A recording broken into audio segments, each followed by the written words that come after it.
پاکستان ته د اسلامي امارت سخت او شدید ځواب. تیر شپه د پاکستان ظالم پوځ پر افغان خاوره د هوایي برید په ترڅ کې ښځې او ماشومان شهیدان کړل چې اسلامي امارت یې په اړه سخت غبرګون ښودلی. د افغانستان اسلامي امارت ویلي چې په مناسب وخت کې به ورته سخت او لازم جواب ورکړو.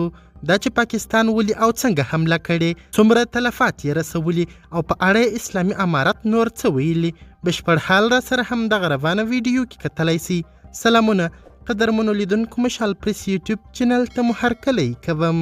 د پاکستاني پوځیانو لخوا یو ځل بیا د افغانستان په حریم د تجاوز په اړه غبرګون. د پاکستاني پوځیانو لخوا د افغانستان پکتیکا، خوست او کونړ ولایتونو کې د تېرې شپې هوایي بریدونه د افغانستان د حریم نقض او د پاکستاني ادارې لخوا له ټولو منل شوو نړیوالو نورمونو سره صریح ټکر دی.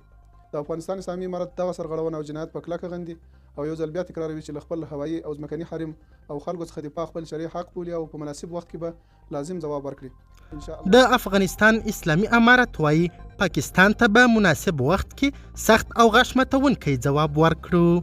د افغانستان د اسلامي امارت حکومت په یوه تازه اعلامیه کې پر افغانستان د پاکستان د تیرې شپې هوایي یرغل په جواب کې ویلي چې دغه هیواد ته به په مناسب وخت کې سخت او لازم جواب ورکړي.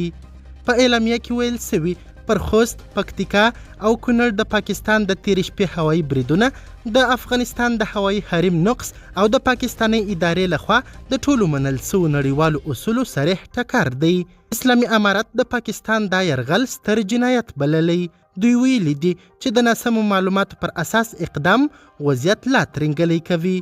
تیره شپه د خوست پر ګربز، د پکتیکا پر برمل او د کونړ پر مرکزي سیمو د پاکستان ډرون الوتکو هوایي بریدونه وکړل چې په پایله کې 10 تنه هیوادوال شهیدان سول او 4 نور ټپیان سوي دي.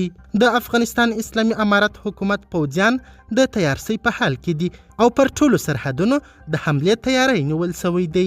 اسلامي امارت زیاته کړې چې یاد جواب په هیڅ صورت نه پرېږدي او حتما به خپل غچ د پاکستان له ظالم او جابر پوځ څخه اخلي. قدرمنو لیدونکو، د ویډیو له کتلو مو نړۍ مننه. د لا زیاتو او نورو لحظه پر لحظه خبري مطالب لپاره زموږ همدغه مشال پریس یوټیوب چینل سبسکرایب کړئ. تر بیا او بلې ویډیو ښه وخت ښې چارې د الله په امان.